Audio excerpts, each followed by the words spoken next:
C'est une nouvelle semaine, c'est un nouveau rendez-vous. Écoutez avec quoi on commence. Ça vous fait plaisir ça quand même.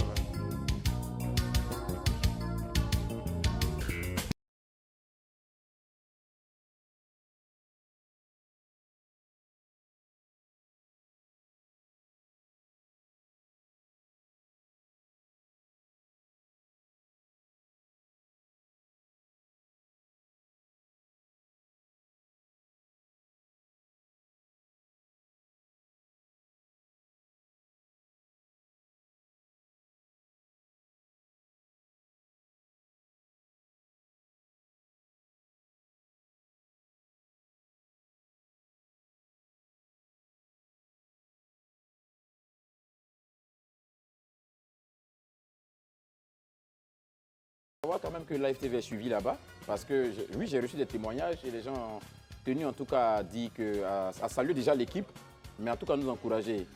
D'un des témoignages rapidement, il y a un qui disait que comment vous faites en Côte d'Ivoire et puis vos télévisions, surtout privées, sont si esquises, sont vraiment si friandes quoi.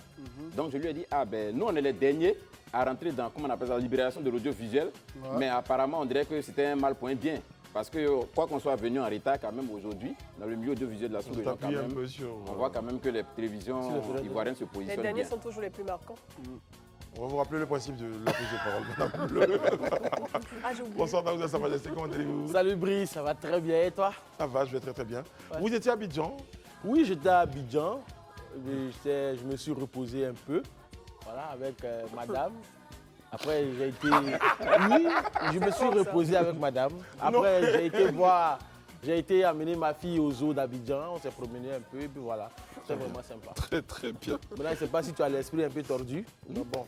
Non, vous avez dit... Pourquoi? Tout le monde, mais personne n'a pas... C'est un lit de félicitations. Bonsoir André, comment allez-vous? Bonsoir Brice, oui, ça va plutôt bien. J'étais à Abidjan, si c'est la question que tu dois me poser. Je n'étais pas avec Daouda en tout cas. Non, tout le monde sait que Daouda était avec madame. Voilà, j'étais avec madame. Et madame Bleu? Bonsoir, comment allez-vous? Bonsoir Brice. Où étiez-vous, madame Bleu? Ben, j'étais comme André et Daouda à Abidjan. Oui.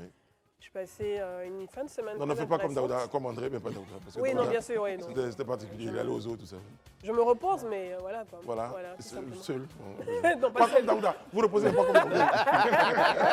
C'était une très belle fin de semaine, en famille, avec les enfants. Alors, je pense qu'il y a une question d'élégance à saluer quand même sur ce plateau. Et je pense que depuis un moment, M. Alain Toussaint, particulièrement aujourd'hui, on va vous demander de sortir du plateau. Vous pouvez sortir par là. Et vous allez revenir tout à l'heure pour qu'on vous annonce quand même comme il se doit. Parce que vraiment, depuis un moment, nous recevons des messages d'internautes. Et donc, nous estimons qu'il est important qu'on mette cela en valeur, parce qu'on ne peut pas continuer. J'en profite, moi, pour dire bonjour à tous nos téléspectateurs à travers la Côte d'Ivoire, donc à travers le monde. Élysée nous en donne la confirmation, on nous regarde partout à travers le monde via Internet, aujourd'hui qui est planétaire. Et puis, on va retrouver Jessica dans un très court instant, ce lundi, le point de Jessica.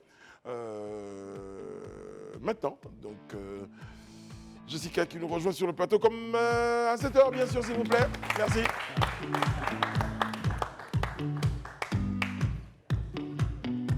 Alors Jessica, c'est lundi, c'est un point. Bonsoir Brice. Bonsoir Jessica, comment allez-vous? Oui, je vais super bien et vous? Oh, ça va, on est là. Enfin, certains font les week-ends avec leurs épouses, d'autres hors de Côte d'Ivoire et certains... Avec les enfants. Avec les enfants, voilà. Et vous? C'était bien, j'ai beaucoup dormi. Depuis que j'ai repris les cours, je suis épuisée. Donc je profite de toutes les occasions pour me reposer, pour ne pas avoir une tête avec des cernes. Très bien. Pour pas qu'on me compare au panda, mais ça va mieux. Vous êtes reposé aussi. On parle de quoi ce soir? Oui, super. De quoi parlons-nous? Aujourd'hui, on va démarrer avec la BCEAO qui fête ses 70 ans, ses 60 ans autant pour moi. 1962-2022, 60 ans que la Banque centrale des États de l'Afrique de l'Ouest a été créée.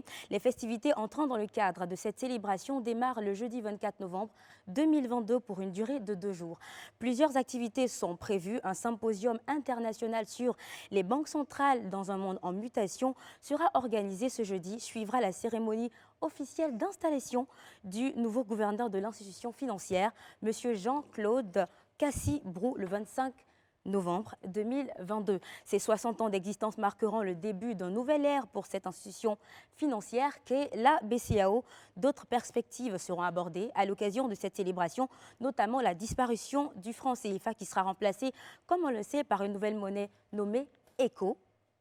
On poursuit. C'est un projet de monnaie unique de 15 pays de la communauté économique des États de l'Afrique de l'Ouest en remplacement du franc CFA dans les 8 États membres de l'Union économique et monétaire de l'Afrique de l'Ouest. Sa mise en place était prévue pour le 3e trimestre 2020. Elle a été repoussée à une date indéfinie et depuis ça tarde. On ignore pourquoi quand on sait que l'importance de la monnaie permet de stabiliser un pays. Et dernier point, notons également que l'élargissement de la zone monétaire ouest-africaine est en cours de discussion au sein des instances de l'Union africaine. Ce projet serait une des modalités pratiques d'un grand marché unique africain au sein de l'Union monétaire africaine. Ça, c'était le premier point. Et j'entame dès à présent le second. Ça y est, nous sommes 8 milliards de personnes à cohabiter sur la Terre. L'Organisation des Nations Unies l'a annoncé ce mardi 15 novembre 2022. Nous sommes officiellement 8 milliards de personnes sur la planète Terre. Il aurait fallu précisément 12 ans pour que nous passions de 7 milliards à 8 milliards. En 2000, la population mondiale n'était qu'à 6,1 milliards. Le chiffre a donc doublé en 50 ans. Selon l'ONU, cela est dû à la longévité, alors qu'on sait que depuis quelques jours, le 8e milliard d'enfants est né. C'est celui-là qui nous a permis d'atteindre les 8 milliards d'habitants. Cette croissance sans précédent est due à une augmentation graduelle de la durée de la vie humaine grâce à l'amélioration de la santé publique, de la nutrition, de l'hygiène publique et de la médecine. Ce à quoi s'ajoute le niveau élevé et persistant de fécondité dans certains pays.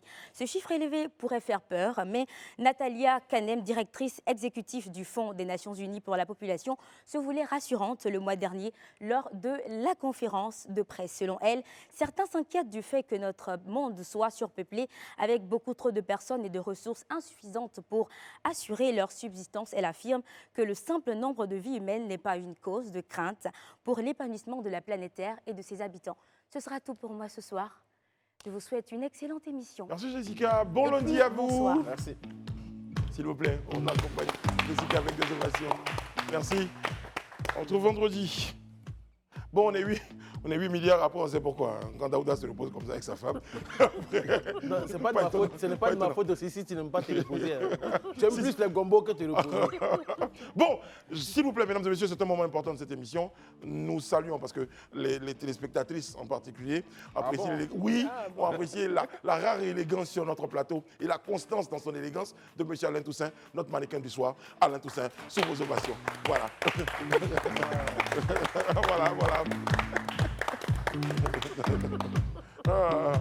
Top. Voilà, c'est ça. C'est une cravate slim, voilà, un costume à une veste à rayures, chemise blanche, toute l'aristocratie comme Élysée. Un costume smalto. Bonsoir Alain, comment allez-vous? Bonsoir, ça va. Bah oui, merci. Voilà, et vous-même? Non, ça va, on va très très bien, juste à vos côtés. Merci. On est content. Et justement, je faisais plaisir à de nombreuses téléspectatrices qui saluaient donc votre élégance. Je me dis ce soir, on va la mettre en valeur. Merci, voilà, merci beaucoup. Voilà. Bon, ceci dit, ma révision s'intéresse au match Côte d'Ivoire-Burkina. Bon, finalement, le père et la mère, dans le cœur de certaines personnes, moi en l'occurrence. Bon, la Côte d'Ivoire a été battue par le Burkina. Ouais. Mais ce n'est pas vraiment du match dont on va parler, c'est des à côté du match. À la fin du match Côte d'Ivoire-Burkina, il y a la fameuse conférence de presse. En tout cas, les journalistes s'intéressent à l'avis des entraîneurs ou des joueurs. Je peux vous dire que ça ne s'est pas plutôt bien passé, là, quand même. Regardez. Avec le Burkina. Comment vous expliquez que vous fassiez votre premier changement à la 86e minute? Parce que tout allait bien et qu'on avait un système de jeu précis et il n'y avait pas lieu de changer. On voulait absolument gagner ce match. Tout simplement. On voyait qu'à gauche, on voit qu'à gauche ça ne donnait pas fort et puis Gustavo aussi qui n'était pas... Bon, c'est bon. rentrer et tout, machin, à gauche, machin. Non, mais expliquez-nous. Expliquez-nous. Non, mais ne me dites pas de dégager. Ne me dites pas de dégager, coach. Ne me dites pas de dégager. Non, non, on se parle dans le respect, coach. On se parle dans le respect. Vous ne me dites pas de dégager. Ne me dites pas de dégager. Non, non, non, non. Ne pouvez pas nous dire de dégager. Il ne peut pas nous dire de dégager. Il a gagné la Côte d'Ivoire, il a gagné la Côte d'Ivoire. Pourquoi nous dire de dégager? Non, non, non, non, non. Dites la vérité au coach. Dites la vérité au coach. Ne pouvez pas nous dire de dégager. Et alors, ça fait quoi? C'est chaud aussi sur le plateau. Les choses sur le plateau, parce que déjà, Non, mais en fait, c'est incompréhensible. Je veux dire, il a gagné le match avec son équipe. On chipote, bon c'est normal, c'est un journaliste, on chipote sur des détails de remplacement à 1 minute du match. Mais ok, il a répondu à la question, qu'est-ce que tu cherches encore? J'ai l'impression qu'il y a des antécédents entre lui et l'entraîneur, raison pour laquelle l'entraîneur, à un moment donné, s'est senti agacé. Parce que de toute façon, ils ont gagné. Célébrons la victoire, tout simplement. Daouda? Non, moi, je pense, quand je regarde la vidéo, je pense qu'il est plutôt agacé par la question, en fait, parce que tu poses une question, il a répondu à la question, et tu répètes la question d'une autre manière. Donc, du coup, il s'est dit, ça n'en vaut pas la peine, j'ai déjà répondu, je passe à autre chose. Donc après, bon, tout part en vrille, bon, oui, on comprend les deux. Le journaliste a voulu faire son Daouda, mais là, l'entraîneur l'a envoyé dans, là, c'est une balle perdue. dans le décor. Alain, tu lundi, là, j'ai fait quoi? Non, puisqu'il a posé une question, il a eu une réponse. Et puis, il revient encore à la charge. Non, mais en fait... Et ensuite, la question est absurde, en fait. Je dis, il fait un remplacement à la 86e minute. Et alors? Bon, je ne comprends pas le point, en fait, finalement. Non, mais je crois que dans le principe, je crois que les entraîneurs, André, ont le devoir souvent d'expliquer les choix tactiques. Oui, c'est normal. Oui, non, mais si tu veux rentrer dans ça, c'est qu'à la fin de chaque match, notamment des matchs par la FIFA ou les fédérations, on crée un espace pour que les journalistes puissent poser des questions. Mais là, je pense qu'il pose la question, l'entraîneur, il répond et il part. Et il court le retrouver, je sais pas, quelques mètres plus loin. Donc je pense que le journaliste a été un peu zélé sur le coup. Merci. Surtout qu'en plus, c'est une question pour un éventuel remplacement qu'il aurait dû faire et que finalement il n'a pas fait, alors que finalement il a gagné le match. Enfin, je trouve que le journaliste abuse un peu. Franchement. Bon, après, il lui a dit dégage. Donc, il n'a pas apprécié surtout le dégage. Parce que oui, sur le premier point de l'interview, le journaliste n'a pas été, il n'a pas été plus frustré que ça. Mais Brice, c'est pour ça que je voulais souligner justement que ça posait problème. Oui, mais quand tu parles de dégage, c'est pour ça que je voulais souligner le fait qu'il s'est déplacé. Parce qu'on voit l'entraîneur partir. Oui, mais il va le retrouver. Donc, à un moment, il est un peu agacé. Il dit, j'ai fini de répondre à ce que tu voulais et je suis parti. Bon, moi, je pense que le coach n'aurait pas dû dire aux journalistes dégage parce que je crois que ce n'est pas le rôle d'un coach. Le coach aussi, il a un rôle d'éducateur. Ça aussi, je pense que c'est ce qu'on leur enseigne en tant que psychologue pour essayer quand même d'éduquer un peu les jeunes. Il n'a pas bien agi, effectivement. C'est une injure, c'est une injure. Il a dit dégage. Il n'a pas dit Non, il n'a pas à lui dire de dégager. Mais en même temps aussi, je pense qu'il est important de parler aux journalistes. À nous-mêmes qui sommes journalistes, parfois aussi, il faut savoir respecter les gens. C'est son travail en tant que coach. S'il estime que son équipe est en place, parce qu'à la fin de la journée, qu'est-ce qu'on recherche? À la fin de la journée, je pense, dans un match de football, c'est la victoire qu'on recherche.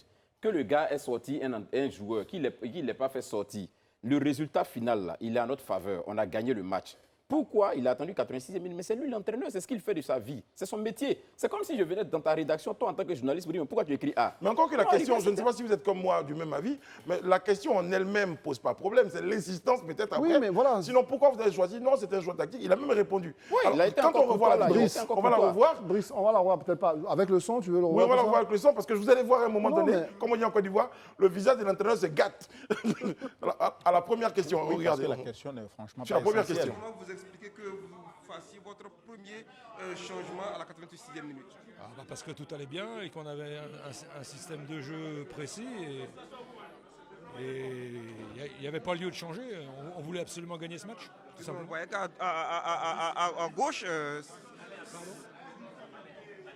oui, on voit qu'à gauche ça ne donnait pas fort et puis Gustavo aussi qui n'était pas... Bon, c'est bon.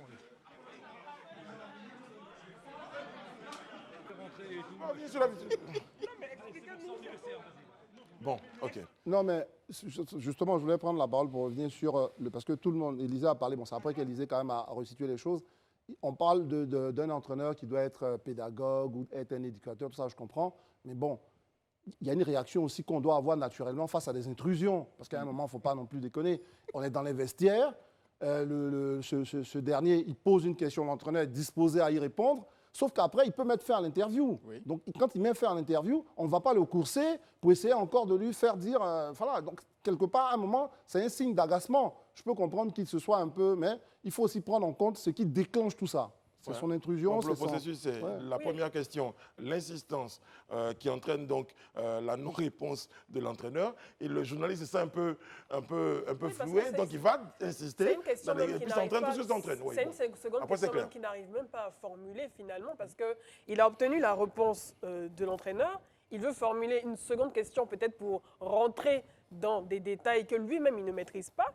Et au final, il se perd en balbutiant et l'entraîneur se trouve agacé. Je crois qu'on a eu le cas avec l'entraîneur de l'Algérie, si je ne me trompe pas, pendant Belmadi, pendant la CAN. Bon, il s'est senti agacé à un moment donné sur cette histoire de température et autres. Et il a réagi. Non, mais là aussi, je pense qu'il faut relever... On va terminer dessus, pardon. Je pense qu'il faut relever aussi le manque de... Moi, c'est mon point de vue, hein, le manque de professionnalisme du staff, en fait, des étalons. Parce que ce genre de rencontre, quand on les finit, logiquement, il y a un staff média dans la sélection nationale qui gère tout ce qui est interview, en fait.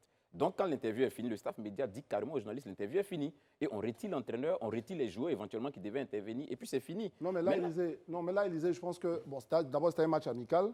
Tu sais que souvent, ce n'est pas les mêmes conditions. Le protocole n'est pas aussi... Le protocole n'est pas le même chose, tout est le même.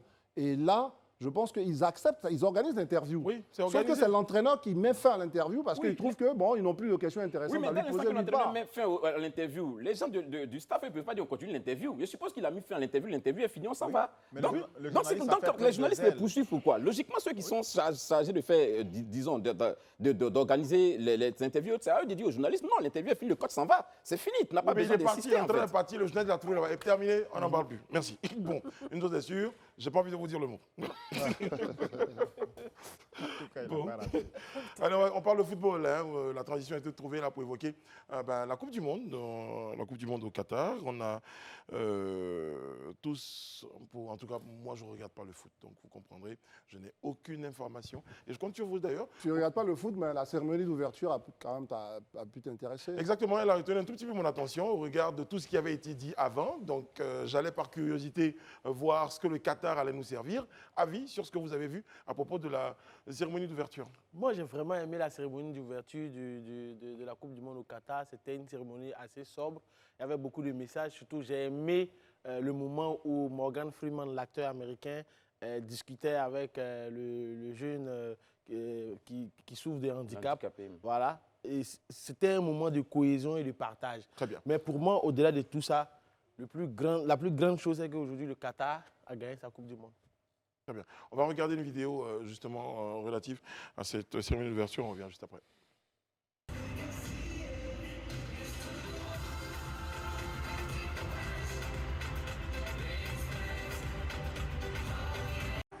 I heard something beautiful. Not just music, but also this call to celebration. Because everyone is welcome. This is an invitation to the whole world. I remember even after hearing the call. Live together under one big home. In Arabic,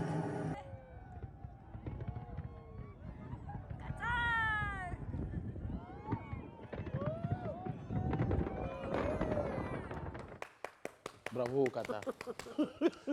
Daouda était le seul à applaudir. Oui, mais moi, non, mais c'est bon, c'est votre avis. C'est-à-dire que tout le monde ne partage pas le même avis sur la réussite. Bravo au Qatar. André, bravo au Qatar. Oui, mais moi, je dis bravo et doublement bravo. On pourra toujours revenir sur la question du pari, parce que pour moi, ce n'est pas juste le Qatar, c'est aussi le monde arabe, le monde musulman. Vous savez, c'est le premier mondial dans cette, on va dire, dans cette ère culturelle. Donc, c'était quelque chose quand même. Moi, tout ce qu'on entend, peut-être qu'on pourra en débat, tout ce qu'on entend des médias européens, tout ça, c'est des formes de crainte. Mais cette cérémonie d'ouverture a montré que c'est les sociétés aussi qui ont besoin d'être rassurées pour mieux s'ouvrir. Et donc ça, le football, son rôle aussi, c'est d'aider les gens petit à petit à s'ouvrir. Et donc, franchement, c'était une superbe cérémonie, fort symbolique. Et je suis d'accord avec Daouda, même si on n'a pas le même enthousiasme. Voilà. L'enthousiasme des applaudissements, l'enthousiasme du satisfait avec des mots. Non, moi, je pense que pour ce qu'on sait déjà de ces pays du Golfe là, qui ont toujours démontré cette folie des grandeurs, qui ont toujours démontré cette capacité-là à aller au-delà du rêve. Je peux déjà dire que c'est une très belle cérémonie d'ouverture de Coupe du Monde. Mais ça laissait présager cela. Parce que quand on regarde déjà les informations qu'on avait des jours déjà avant même la cérémonie d'ouverture, là où les supporters arrivaient, de la manière... Moi, je suis un peu le blog d'une dame qui est là-bas, mais qui explique chaque jour, qui fait un peu un carnet de voyage. Néna Voilà, en commun. voilà. Voilà, que nous avons en commun. Voilà, tu vois quand même qu'il y a une certaine organisation. Les gens, ils ont préparé leur coupe, en fait. Et franchement, au-delà des résultats qu'on peut essayer d'avoir ça et là, je crois que c'est une très belle fête du foot que le Qatar est en train de nous présenter. Hein. Et moi, je tiens vraiment à les féliciter sur ça. Je vais revenir à vous, Madame Bleu, tout à l'heure, concernant les innovations. Est-ce que vous avez remarqué dans vos jolis yeux? D'accord. Mais Alain, ce Qatar-là qui tient un pari, celui d'organiser déjà la Coupe du Monde, ensuite de proposer ce que ce pays nous propose, votre avis là-dessus, la question? Non, déjà, je pense que le premier pari qui a été réussi, c'est celui d'organiser cette compétition en dépit de toutes les attaques, de toutes les campagnes de désinformation contre ce pays. On a parfois l'impression que ceux qui critiquent le Qatar, notamment les Européens, ont la mémoire courte, mais en 1978, l'Argentine, qui était sous une dictature militaire, avait organisé le mondial. Voilà. Et ensuite, en 82, l'Espagne qui sortait... À l'époque, ça avait été aussi critiqué. Oui, critiqué, mais tous les pays européens qualifiés y étaient. Donc, cette manière d'agir dessert totalement le sport qui doit être apolitique. On l'a vu dans le cadre du conflit Ukraine-Russie, comment les fédérations ont été manipulées pour prendre des décisions. Donc là, ils ont fait exercer des pressions sur le Qatar, mais on le voit, le spectacle est au rendez-vous, même avec des supporters, dit-on, factices, mais ce sont des supporters de football dans tous les cas. Et moi, je pense que c'est même une fierté, pas seulement pour le monde arabe, mais également pour l'Afrique, parce que le Qatar collabore avec pas mal d'États africains. Et puis, les Européens sont bien heureux de recevoir les fonds du Qatar. Quand on voit le PSG, qui est quand même une propriété d'un Qatari. Donc, à un moment donné, il faut aussi arrêter. Voilà, c'est la fête du foot et on souhaite que le meilleur puisse gagner.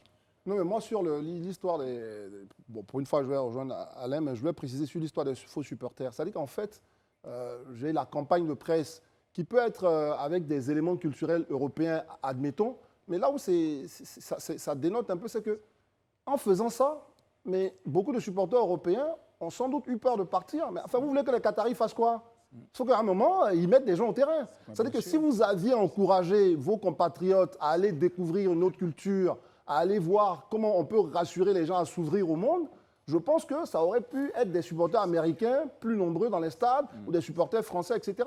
Mais on passe tout le temps à raconter qu'au Qatar, on construit des stades avec des employés qui viennent, machin. Personne n'a cherché à savoir comment on a construit le stade de France ou les grands stades à New York ou à chose. Parce qu'il y a toujours aussi des problèmes. Hein. Ce n'est pas toujours des employés payés rubis sur l'ongle qui ont construit ces stades. Il y a aussi des problèmes, des gens qui ont travaillé au noir en Europe. Donc attention, le football est là pour rendre les gens heureux. Il faut nous faire des papiers, nous faire des éléments pour encourager les gens à aller découvrir d'autres pays. Et bien c'est ça la force du foot. Bien sûr. Ouais. Très bien. C'est vrai qu'en même temps, le Qatar faisait également face à une menace terroriste. On a vu que la branche de la région d'Al-Qaïda avait menacé, avait même demandé aux musulmans de ne pas aller au stade. Donc il y a eu toutes ces pressions-là. Parce que vous parliez tout à l'heure, vous parliez tout à l'heure des Européens, mais bon, il n'y avait pas que, qui n'étaient pas pour que cette Coupe du Monde, tiens, je ne regarde tellement pas le foot, cette Coupe du Monde se déroule au Qatar. Et puis, Madame Bleu, vous avez certainement remarqué d'autres choses. D'autres choses, c'est vrai que je vais revenir sur le point de la réussite globale de cette cérémonie d'ouverture, sur le plan de l'émotion, mais j'avoue que je m'attendais à beaucoup plus, sachant que c'est une nation quand même avec de grandes infrastructures technologiques, qui est ouverte à tout ce qui est développement technologique. Donc, je m'attendais, je pense que certaines personnes également s'attendaient à beaucoup plus d'effets futuristes, mais finalement, vu l'incessante critique qu'il y a eu depuis de nombreux mois sur l'aspect écologique de cette organisation de Coupe du Monde au Qatar, critiquant l'utilisation de la climatisation dans le stade, critiquant l'utilisation de personnes mal payées ou parlant de CO2 et tout ça, je me suis finalement dit qu'ils ont préféré peut-être avoir une cérémonie assez sobre pour se concentrer sur l'émotion. Et on l'a vu quand le père et le fils ont échangé ensemble un maillot qui a été offert par le fils de l'émir du Qatar. On a senti ce moment d'émotion. On a parlé également de Morgan Freeman, on a senti ce moment d'émotion. Mais c'est vrai que par exemple, au niveau des danses, j'ai noté un manque de synchronisation. Et je pense que je n'étais pas la seule sur Internet à le remarquer. Mais globalement, c'était une belle cérémonie, surtout quand ils ont fait le récap de l'ensemble des mascottes qui ont jalonné un peu l'ensemble de ces Coupes du Monde, et c'était un moment fort en émotion. Très bien. Juste un mot sur les chorégraphies, pardon, et puis on quitte là-dessus, mais c'est toujours le même problème. Vous savez, tout le monde artistique souvent, c'est eux qui sont un peu plus avant-gardistes en termes j'allais dire, d'orientation sexuelle, des choses comme ça. S'ils se sont sentis à un certain moment rejetés parce qu'on ne les a pas encouragés, ni encouragé le Qatar, ni encouragé ces derniers à aller vers les Qataris pour nous sortir un grand spectacle haut en couleur, en danse, etc. Mais c'est aussi ça encore, je n'avais pas dit c'est la faute des journalistes, mais voilà, ça a été encore un matraquage. Mais les gens ont eu peur d'aller. C'est une propagande qui a desservi un peu ou des danseurs. Oui. Du feu de Dieu, même là, on se retrouve avec... Très bien. Mais les supporters sont présents, en tout cas. À propos de l'environnement, je ne sais pas, ils sont arrivés comment au Qatar, les Européens? En pirogue? Ah, mais c'est une bonne question. Ce qui est choquant... Même pour le G20. Vous avez dit quelque chose? Ce qui est choquant chez les Européens, c'est que généralement, ils aiment donner des leçons aux gens en matière d'écologie. Mais c'est eux qui ont tout pollué et aujourd'hui, ils veulent décider pour les autres. Mais ils utilisent des jets pour aller à... Moi, s'il vous plaît. Alain, je parle plutôt de journaliste, parce que je ne suis pas sûr que ce qu'a écrit Le Figaro ou Le Monde ou un journal français est l'opinion de tous les Français, y compris même du gouvernement français. Parce que c'est eux-mêmes qui ont attribué la Coupe du Monde au Qatar. Donc je pense que quand même, les Européens aussi, si on veut prendre, c'est la société aussi en contradiction, avec des gens qui pensent que tout doit se faire avec cette histoire d'écologie. Mais alors qu'évidemment, il y a aussi des réalités que je veux qu'on soit un peu mesuré quand même. Bien sûr. Ceux qui ont tout pollué quand même. Je crois que c'est un peu gros. Mais c'est un fait. Mais ce sont les premières sociétés industrielles. C'est un fait, c'est pas une question de nuancer, ce sont des faits. C'est l'Europe qui est le plus grand pollueur au monde. Oui, c'est eux, les États-Unis, l'Amérique. Ah non, vous commencez à élargir. Oui, mais quand on parle des Occidentaux, c'est eux qui ont tout pollué. Je vous demande juste que veux-tu nuancer? Mais pourquoi dites-vous c'est eux qui ont tout pollué? Cette phrase est trop lourde. Des Occidentaux. La révolution industrielle, c'était d'abord en Europe. Donc la pollution a d'abord commencé là-bas avant d'arriver peut-être en Afrique. À ce point. Il y a quand même l'histoire qu'il faut... Bon, on va revenir au football si vous voulez bien. Parlons de foot. Alors, on parle pas passer son temps en train de tout nuancer. Oui, c'est un nouveau mot pour toi? Non, pas du tout. C'est pas un nouveau mot pour moi, mais c'est juste parce qu'on n'a pas besoin de dire tout et n'importe quoi aussi. Non, c'est pas tout et n'importe quoi. C'est un fait. Bon, c'est vrai que le temps qu'on fait ici, je te prends au mot, si tu veux qu'on parle de foot, on doit dire que cette compétition part sur des bases quand même super intéressantes. Oui, déjà, là, on est bien là. Hein. Je revenais, oui, c'est normal, c'est la discussion du foot. Oui, parce que nous, on adore le foot. Alors, justement, je sais. 11 buts, non? Ouais. Bon, vous voulez qu'on parle du foot un tout petit peu? Oui, bien sûr. Le foot, à la cérémonie d'ouverture, eh bien, c'est le pays hôte qui a été battu. Et ça, c'est une première. C'est une grande première. Voilà, il faut qu'on en parle un tout petit peu. Ouais. Et justement, j'ai même envie de dire, heureusement que le Qatar a été battu, parce que vous vous souvenez, dans vous parliez, qu'il y avait une question de match acheté et tout ça. Donc, en fait, on a eu un petit... Je pense que j'ai eu un petit tic lorsque le premier but a été refusé à l'Équateur. Oui, on est d'accord, mais bon, c'est vrai que tout de suite, on tique un peu. Mais bon, finalement, ils ont gagné 2-0. Et je veux bien voir ceux qui ont écrit... au capitaine. Non, ben non, c'est ça la fameuse grosse suspicion sur ces pays-là, le pétrodollar, tout et tout. Bon. Mais là, on a vu quand même, c'est vrai ce qu'elle dit, il y a deux enseignements.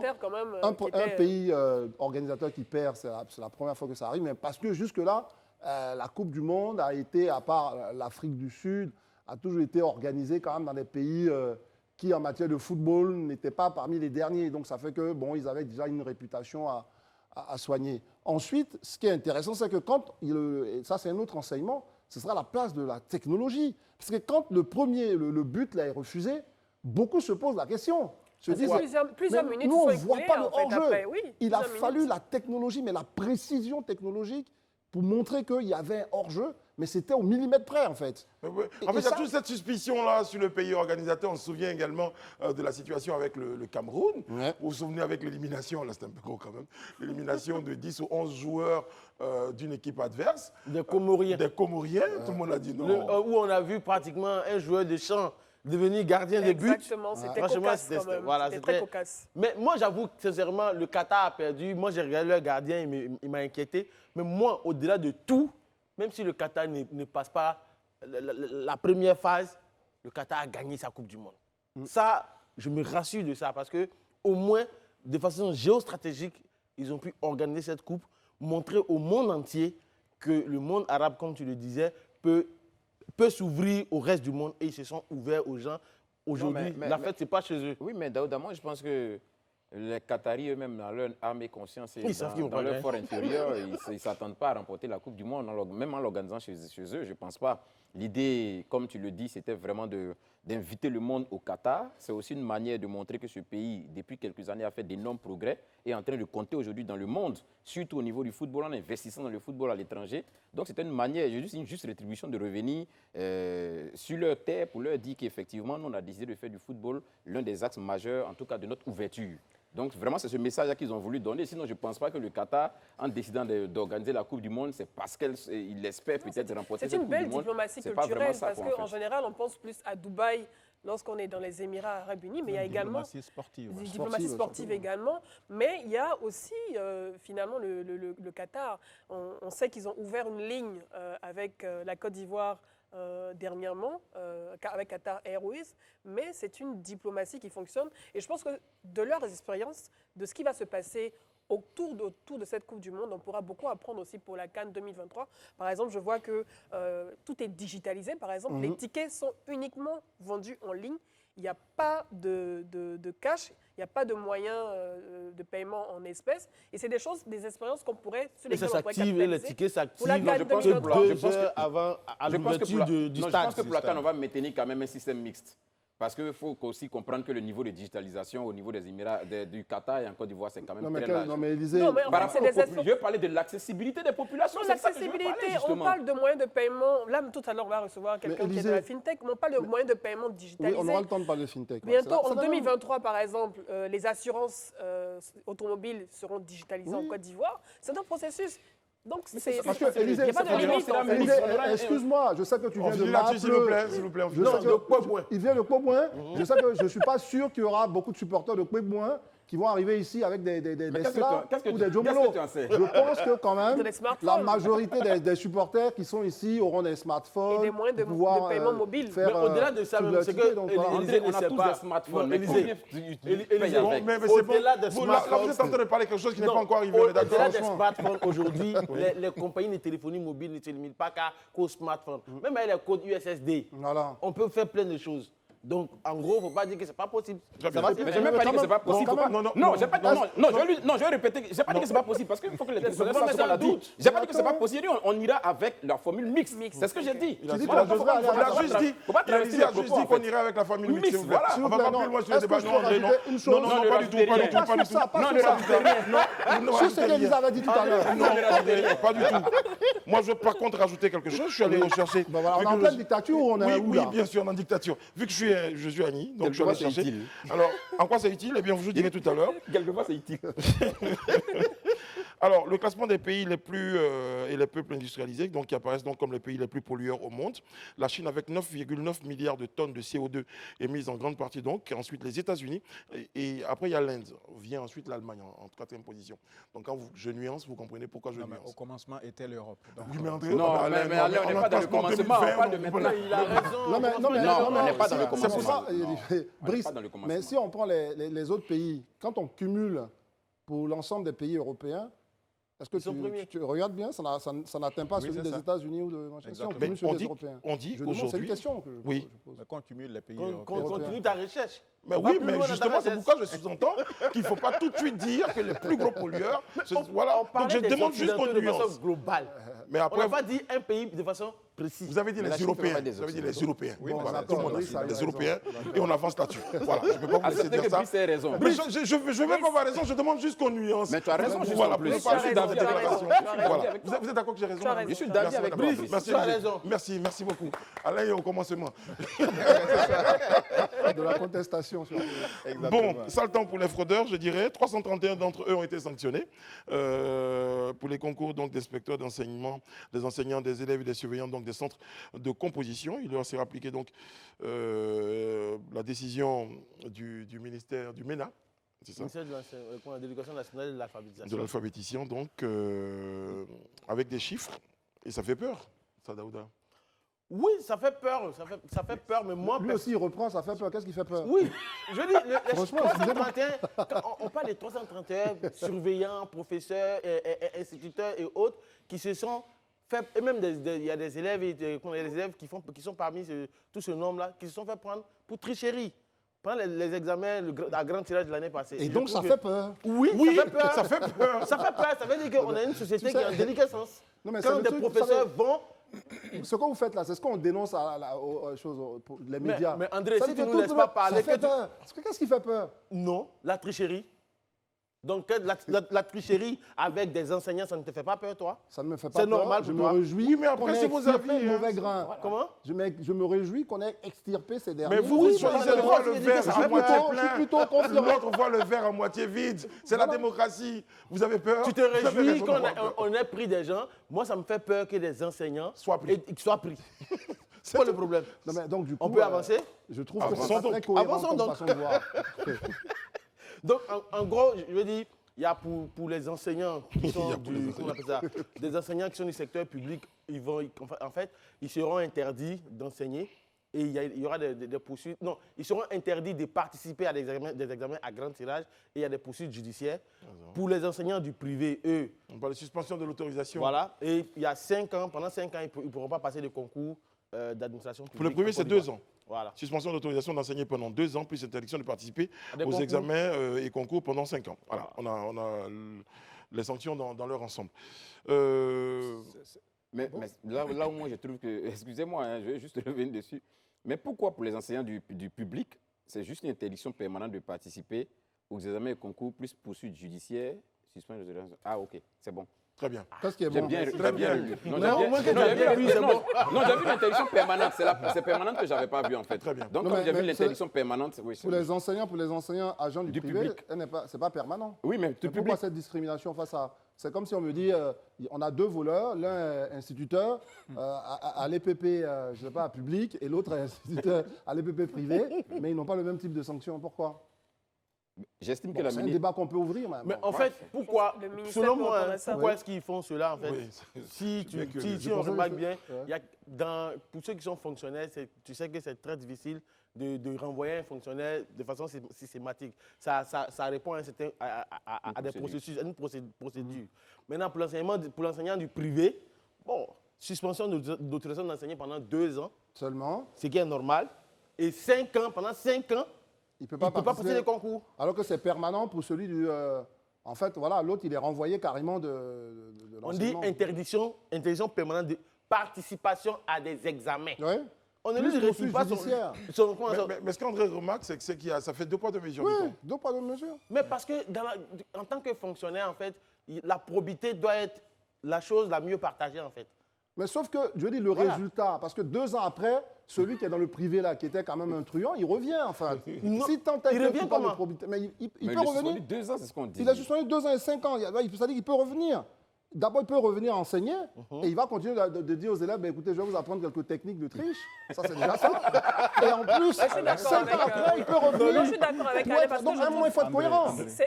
Avec André, c'est une discrimination parce que, OK, parce qu'ils sont du public et que les autres sont du privé, ils ont des sanctions différentes. Ce sont juste des enseignants. C'est tout. Pourquoi il y a des sanctions différentes selon le secteur, privé ou public, public ou privé. Ah ouais. Il faut que ça soit pareil. Très bien. Ouais, ils m'ont... Ça faisait un néologisme, le privé. J'ai englobé en même temps. C'est ça, c'est ça. Je pense qu'on va commettre Daouda, justement, qui s'était érigé en organisateur de concours. Allez, vous allez avoir l'information pour nous. On vous donnera l'information. Pourquoi ça fait 2 sanctions différentes? Donc, demain, à 18h30, soyez connectés, vous aurez cette information. Voilà. On peut compter sur toi. Je valide. Alain, vous voulez dire quelque chose en rapport? Oui, en fait, bon... Pardon Alain, je préfère dire ça. Oui. Et avant que Daouda, il va faire sa petite investigation, on espère avoir sur le plateau un spécialiste pour nous expliquer plus en détail. Mais ça ne met pas en doute votre enquête. Oui.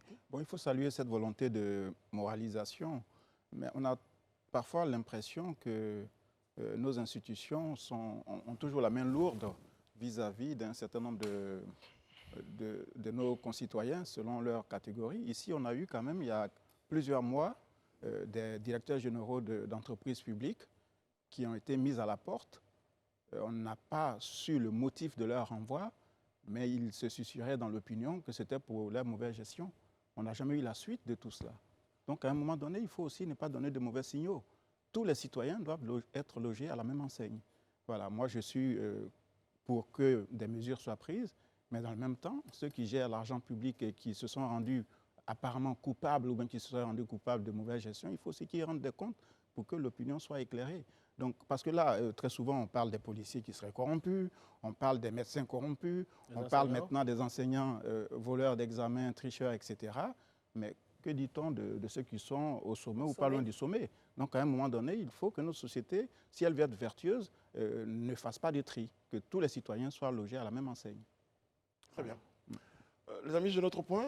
Cette fois, on va évoquer la question de la politique nationale. Et c'est le GPS de Guillaume Soro qui occupe donc le siège du PDCI, nous dit-on. 74 partis et autres mouvements donc, de soutien bref, donc fusionner avec le GPS de Guillaume Soro à travers donc, un rapport remis à Mme Anne-Marie Bonifon. Et André, vous en savez plus? Ce sont nos confrères d'un journal de l'Expression, précisément, qui annoncent donc cette information. Mais plutôt, ils annoncent en pointant la défiance à l'autorité, puisqu'il faut rappeler que le parti Guillaume Soro GPS est censé avoir été sanctionné, dissous par la justice ivoirienne dans l'affaire Soro Guillaume, etc. Donc, que le PDCI lui ouvre... Alors, il y a 2 niveaux. Donc, il y a un premier temps, pardon André de vous. Je finis donc, il y a un premier niveau. le premier niveau, je ramène la chose. Oui. Donc, premier niveau, c'est 74 partis qui fusionnent donc avec le mouvement. Et le mouvement décide justement ensuite d'aller tenir une réunion au siège du PDCI. Bon, après 74, en tout cas, moi, de toutes les façons, c'est le journal qui nous parle de 74 partis, tout ça. Moi, ce que je voulais mettre en évidence, c'est que le cœur du propos de nos confrères, c'est la défiance à l'autorité du PDCI qui a accueilli, en tous les cas, cette réunion dans ses locaux à Cocody, à la maison du parti. Et donc, qu'est-ce que ça ramène comme signal? Mais pourquoi ils sont au PDCI? Je ne comprends pas. Bon, est-ce que cette salle... Non, vraiment, dans la question, c'est intéressant que tout s'impose la question comme ça. Est-ce que ça veut dire qu'aujourd'hui, ce parti qui n'est pas plus légal en tant que tel n'a plus d'espace pour faire des réunions? Est-ce que ce n'est pas un signal politique de la part du PDCI de dire, mais nous, on refuse de nous soumettre à cette décision de la justice ivoirienne parce que ce serait une cabale politique. Donc nous, on accueille le GPS dans nos locaux. Voilà, donc, voilà quelle lecture on peut faire de tout ça. Mais en tout cas, le parti, le journal dit ça. Mais nous, aujourd'hui, si on doit s'interroger, c'est que le PDCI a décidé manifestement de soutenir le parti. Moi, j'ai une question pour les autres, parce qu'André vient d'avoir la parole. Quels sont aujourd'hui, enfin, quels étaient les liens donc PDCI GPS? Je pense qu'en son temps, pour l'élection présidentielle qui est passée, ils étaient ensemble dans ce qu'ils ont appelé le Conseil national de la transition. Donc il y a eu coalition à un moment donné, mais vu les déboires de M. Soro Guillaume avec la justice ivoirienne, il y a beaucoup de ces militants et dont lui-même qui ont été jugés. Certains sont en prison aujourd'hui. Et le 21 juin 2021, le GPS a été dissous officiellement par le gouvernement, non, par la justice ivoirienne en fait. Donc, c'est de l'utopie en fait. Pour moi, c'est incompréhensible qu'aujourd'hui, le PDCI veuille accueillir le GPS pour une fusion de 74 partis et mouvements politiques au GPS au sein de la maison du parti, bon, c'est assez problématique dans la mesure où le PDCI aussi a géré l'État au plus haut niveau pendant des années en fait. Donc quand il y a des décisions de justice sont prises, je pense que c'est assez bizarre. Ouais. Ça pose beaucoup de questions, mais bon, on se demande pourquoi. Oui. J'espère qu'on en saura un peu plus. C'est une défiance de la loi, des autorités, voilà. Mais en même temps, pour les interdictions, je crois que la FESI aussi était interdite, non? Oui, en son temps, mais après, je pense qu'après, c'est bon, elle est autorisée maintenant. Voilà. Non, au primaire. C'est au primaire que c'est interdit, mais à partir de lycée, collège, oui, plus que mais je pense la FESI n'est pas interdite. Je ne sais pas s'ils ont eu l'autorisation de se rendre à la maison du PDCI sans... Enfin, sans l'accord du PDCI. Non, mais en même temps, aussi, il faut signaler que étrange, cette réunion, selon d'autres confrères, aurait été interrompue parce qu'on avait annoncé la présence de chars qui arriveraient pour faire un assaut sur la main du parti. Donc c'est eux-mêmes qui sont partis en fait. Donc, voilà, donc cette réunion a été un peu... c'est nos... comment vous appelez ça, nos confrères de Kwasi.com qui nous l'apprennent. Mais en fait, je veux dire, tout ça, tout ce qu'on est en train de dire, c'est les conséquences de cette décision de justice. Parce que finalement, ils se réunissent parce qu'un parti les soutient. Je comprends bien l'avis de tous ces Alain quand il veut dire, ici en Côte d'Ivoire, même quand on a dissous des organisations de cette nature, que ce soit syndicales ou d'autres ont considéré que la décision n'était pas à soutenir, donc ont décidé de faire autre chose. Est-ce le cas ici du PDCI? Mais une chose est sûre, c'est que ça installe quelque chose de tout à fait instable. Écoutez, Madame Bleu, pardon. Vous ne m'interrompez pas à chaque fois? Non, c'est pas ça. À chaque fois, vous le dites aussi. Bon, là, moi, je suis obligé d'interrompre parce qu'il y a la réclame et ça, c'est très important. Nous sommes de retour sur le plateau du Grand Talk en compagnie d'André Bois, de Madame Edith Broubleu. Aujourd'hui, je maltraite un tout petit peu, mais désolé, c'est les questions de timing. Alain Toussaint, notre mannequin maison pour la semaine. Élisée Boulougbo qui rentre fraîchement de voyage. Sa Majesté Daouda, notre enquêteur privé, qui a décidé de nous ramener les informations toutes fraîches. Et nous a rejoint sur le plateau Monsieur Youssef Koun, vous êtes membre du comité exécutif Africa FinTech Forum. Bonsoir, monsieur. Bonsoir. Merci d'être présent sur notre plateau. Merci beaucoup. Alors, c'est vrai que c'est un terme qu'on entend depuis un moment, FinTech. Alors, on va expliquer un tout petit peu à nos téléspectateurs, en tout cas pour ceux qui n'ont pas l'information. Ce que c'est qu'une FinTech? Qu'est-ce que c'est? Déjà, c'est une contraction, hein, finance et technologie. C'est ça.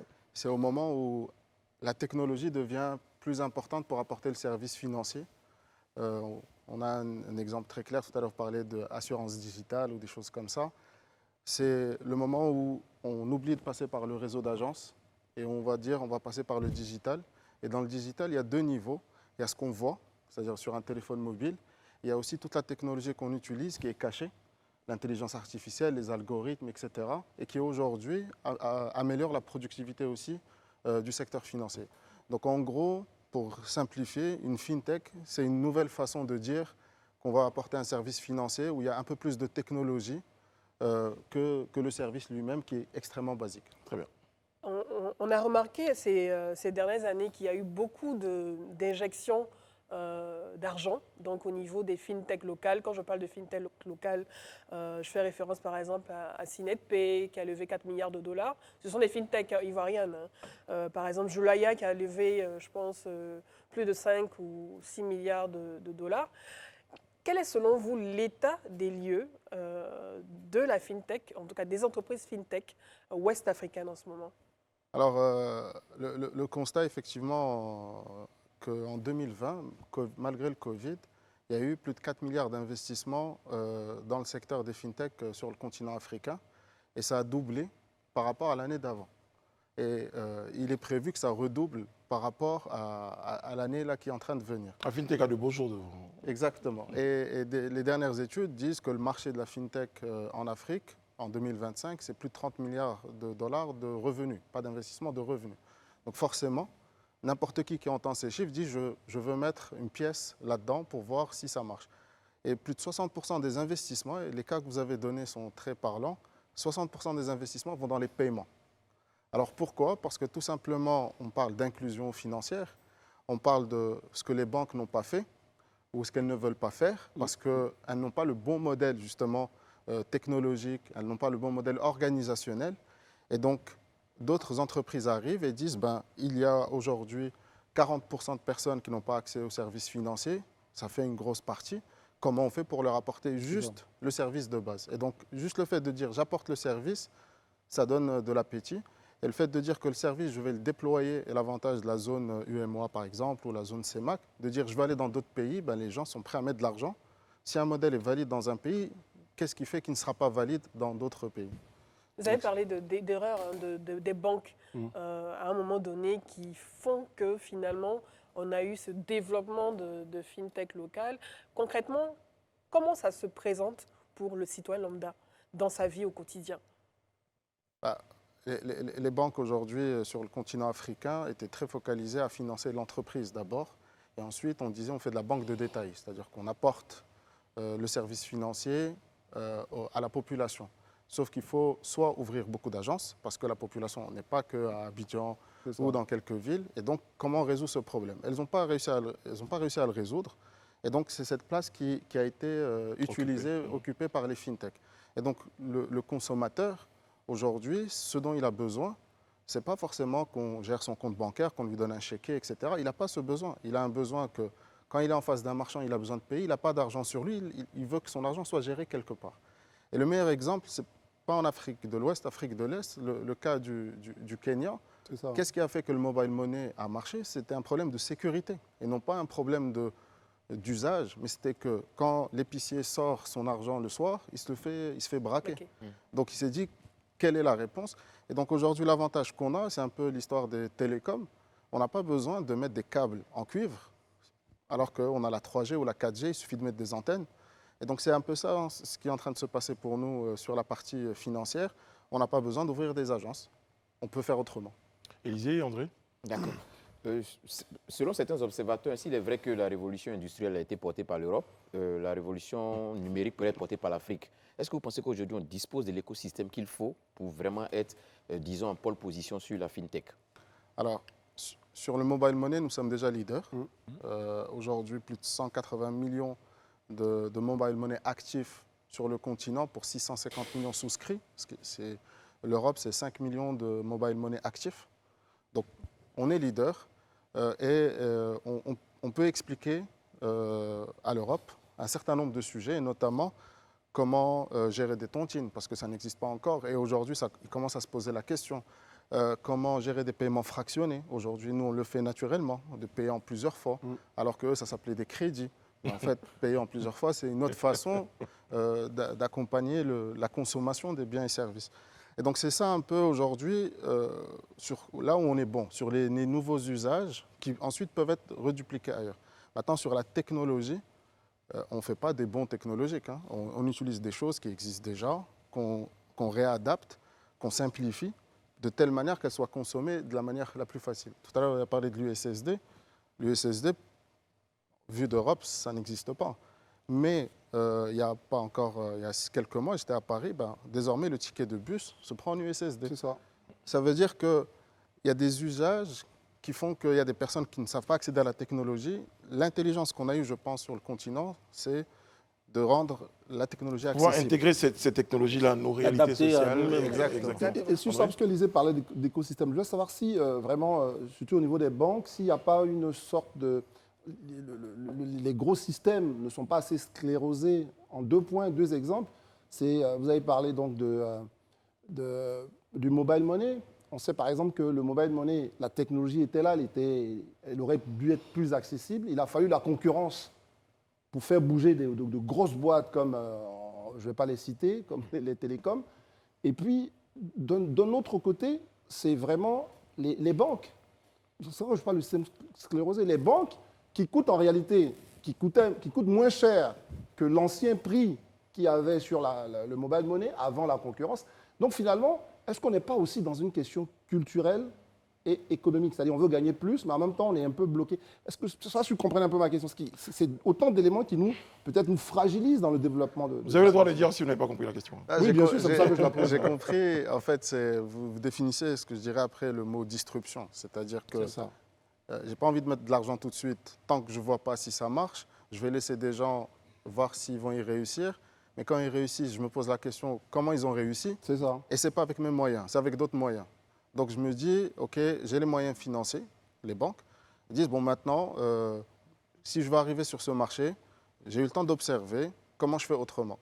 Ils n'ont pas la technologie, ou s'ils investissent, ça prend du temps. Mais par contre, ils ont l'argent, donc ils peuvent casser les prix, ils peuvent apporter les services autrement. Et si vous voulez, aujourd'hui, nous, sur le continent, on est à l'étape des paiements, on est très bon. Et il y a encore de la marge, mais on est très bon. Mais l'étape suivante, c'est là où les banques vont commencer à être perturbées, c'est le crédit. Si j'utilise beaucoup les paiements au quotidien, et c'est ce qui se passe en Chine, plus vous utilisez les applications de mobile money, etc., plus votre score monte.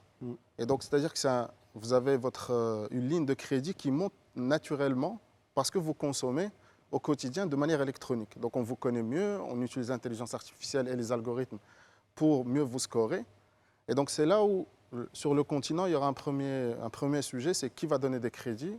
Et donc, les opérateurs de mobile money vont commencer à dire on veut financer, on a de l'argent, on veut donner des financements. Et là, les banques peuvent dire attention, non, c'est notre chasse-gaz. Pour revenir plus simplement avec la question d'André que je trouve très intéressante. Donc, d'un côté, il y a les banques, ensuite, il y a les sociétés de mobile money, et au milieu, il y a les populations.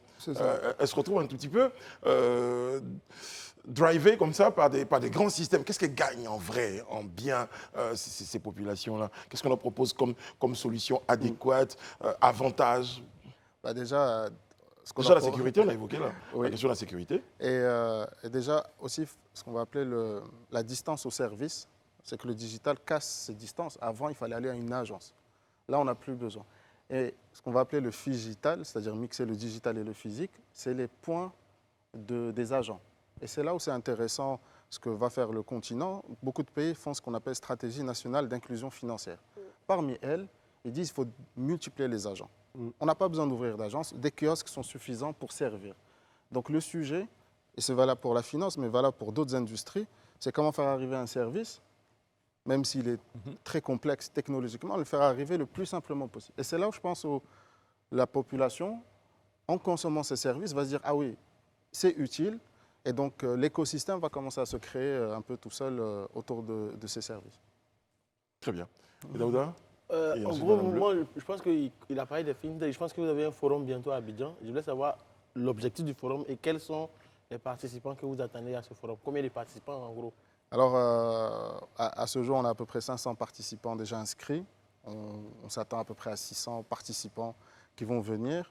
Dans les participants, il y a des fintech, il y a des banques, il y a des spécialistes de la technologie, il y a les établissements de microfinance, il y a les telcos. Et pendant 2 jours, on a à peu près une quinzaine de panels, plus des cours gratuits pour les fintech, plus des rencontres B2B, plus des expositions. Et pendant ces 2 jours, on va se poser des questions, ce qui est justement, quelles sont les prochaines tendances de la fintech pour le continent, des cas concrets. Et on travaille sur un programme qui est important pour nous, qui est le Smart Village. On parle de Smart City. Et la suite, en fait, c'est le Smart Village. C'est comment faire arriver la finance numérique à la population rurale. Mais ce n'est pas que la finance numérique, c'est toute la chaîne de valeur. C'est comment les aider à mieux cultiver, comment les aider à mieux produire, comment les aider à mieux distribuer. Et en fait, quand on dit comment les aider, derrière, c'est le mot financer. Donc c'est comment on peut leur faire confiance en leur disant « je te donne du matériel pour avoir plus d'énergie, je te donne des engrais, je te finance les engrais, tu n'as pas besoin de donner du cash tout de suite, je les finance ». Et donc on revient toujours à mieux on connaît l'agriculteur, mieux on connaît le consommateur, plus on peut prendre des risques pour lui apporter le service. Mettre en place une forme de modèle économique. Voilà. Comment on y participe? Comment? Au forum? Oui. C'est une bonne question. Alors, soit on va sur Internet et on s'inscrit, soit on va au Radisson Blu qui est à côté de l'aéroport. On vient, on paye son entrée et on est le bienvenu.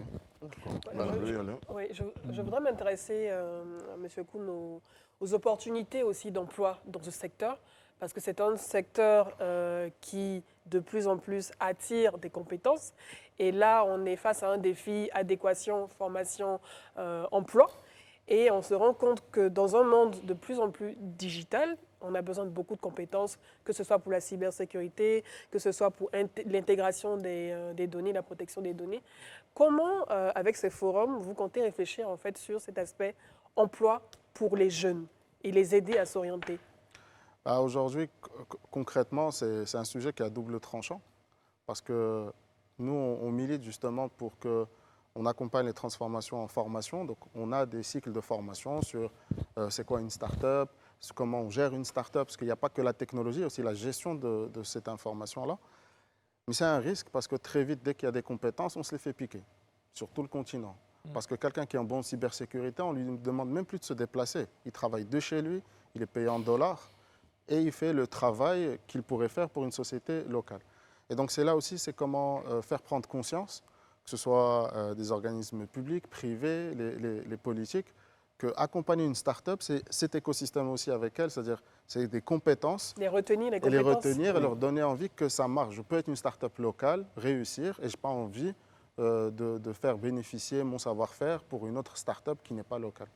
Très bien. Alain, et on termine avec Élisée. Moi, j'ai juste une petite question.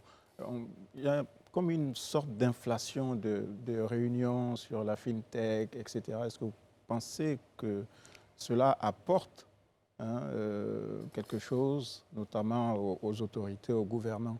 Quel est le type de rapport que vous entretenez avec les décideurs? Parce que j'imagine que vous faites des recommandations, des réflexions. Vous parliez à l'instant d'inclusion financière. C'est un mot, une expression qui est dans la bouche de tous les dirigeants africains. Alors concrètement, quel type de rapport vous avez avec ces décideurs? Ce qu'on essaye de faire, c'est de leur montrer déjà en fait, c'est quoi les perspectives et de leur montrer sur le terrain ce qui marche et ce qui ne marche pas. Parce que justement, on peut beaucoup parler, mais il faut voir ce qui marche, ce qui ne marche pas, le mettre en avant. Et donc on invite plusieurs pays, le Ghana, le Kenya, Nigeria, le Maroc également, pour montrer des expériences qui marchent et justement donner confiance pour que le régulateur accepte de faire bouger un peu les règles. Vous avez parlé des 60 ans de la BCAO, c'est un vrai sujet où la technologie justement peut aider les banques centrales non plus à imaginer des textes et ensuite dire on les applique, mais dire il y a une technologie qui marche, adaptons les textes pour que cette technologie accélère. Donc, voilà juste une petite question, juste une toute petite, vous allez voir. Est-ce que justement l'arrivée des grandes institutions parce qu'on pense que les fintech c'est des startups, enfin je ne sais pas si c'est un modèle comme ça, mais est-ce que l'arrivée des grandes institutions, j'ai un exemple, c'est Weasel Money, qui a été racheté par la banque Centrale Populaire. Et aujourd'hui, on voit que ce Weasel Money n'est pas aussi important ou puissant. Est-ce que l'arrivée de ce type d'institution dans ce domaine, c'est quelque chose à craindre? Pas vraiment. En fait, le vrai sujet qu'il y a, c'est que les banques, justement, parmi les solutions pour répondre au marché, rachètent. Et en fait, quand elles rachètent, des fois, ça cartonne.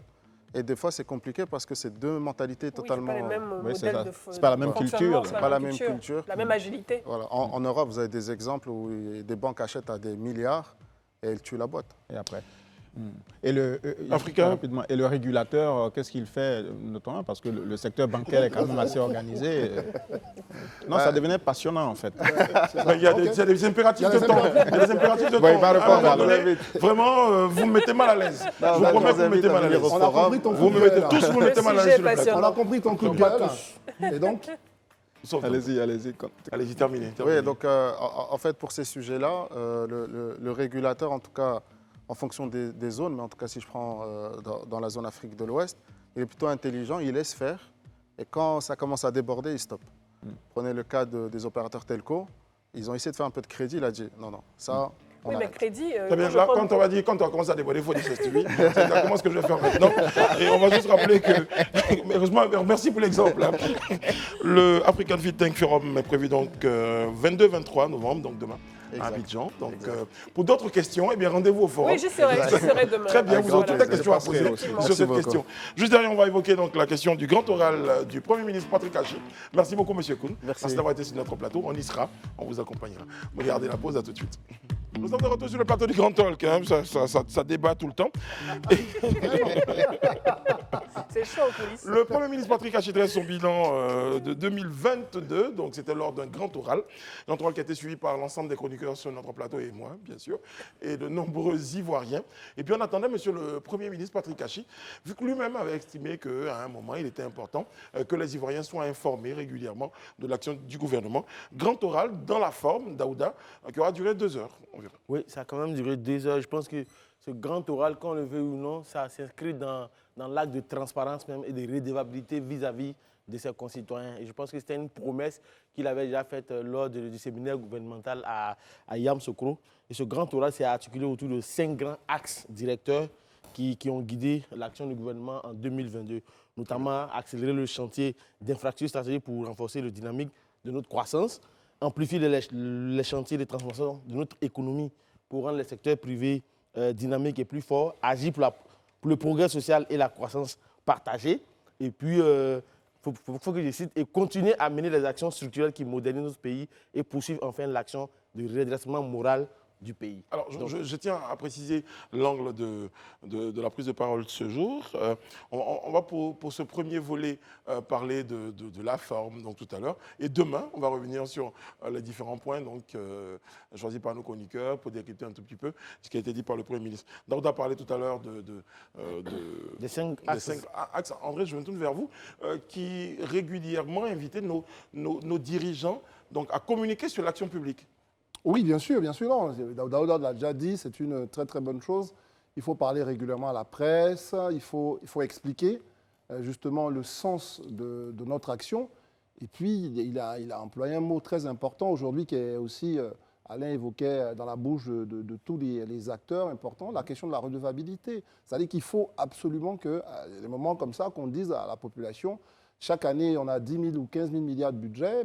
À un moment, il faut que tout le monde sache à quoi ça sert, où ça va, etc. Donc, je trouve que c'est un très, très important exercice. Et dans la forme, c'est bien, mais on attend, pour quand même battre un peu ma petite campagne, on attend toujours un Premier ministre face à 3 ou 4 journalistes. Madame Bleu, comment vous avez trouvé votre Premier ministre?